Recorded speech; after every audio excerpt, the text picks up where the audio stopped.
Jacob arrives at Padan Aram. Then Jacob hurried on, finally arriving in the land of the east. He saw a well in the distance. 3 flocks of sheep and goats lay in an open field beside it, waiting to be watered. But a heavy stone covered the mouth of the well. It was the custom there to wait for all the flocks to arrive before removing the stone and watering the animals. Afterward the stone would be placed back over the mouth of the well. Jacob went over to the shepherds and asked, "Where are you from, my friends?" "We are from Haran," they answered. "Do you know a man there named Laban, the grandson of Nahor?" he asked.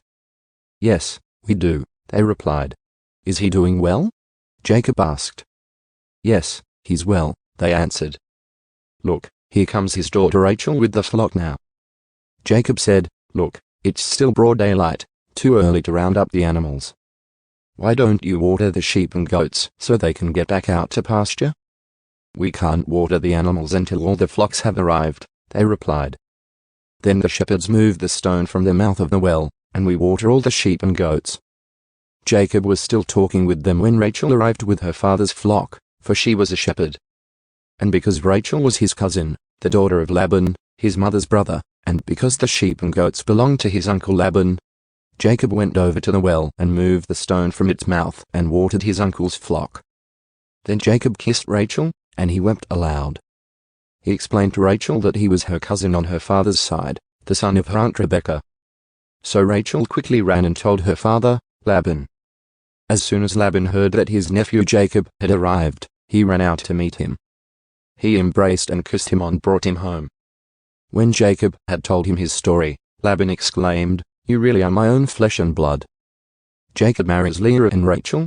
After Jacob had stayed with Laban for about a month, Laban said to him, "You shouldn't work for me without pay just because we are relatives. Tell me how much your wages should be." Now Laban had 2 daughters. The older daughter was named Leah, and the younger one was Rachel. There was no sparkle in Leah's eyes, but Rachel had a beautiful figure and a lovely face.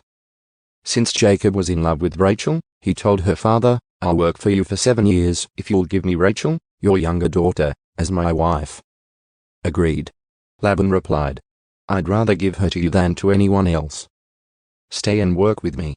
So Jacob worked 7 years to pay for Rachel. But his love for her was so strong that it seemed to him but a few days. Finally, the time came for him to marry her. "I have fulfilled my agreement," Jacob said to Laban.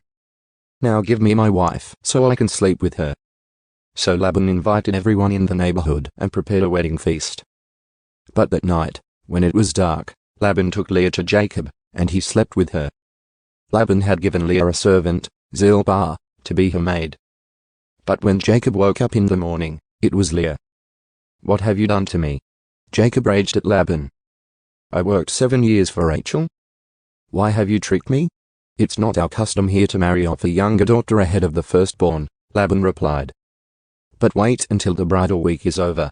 Then we'll give you Rachel, too, provided you promise to work another 7 years for me." So Jacob agreed to work 7 more years. A week after Jacob had married Leah, Laban gave him Rachel, too. Laban gave Rachel a servant, Bilhah, to be her maid.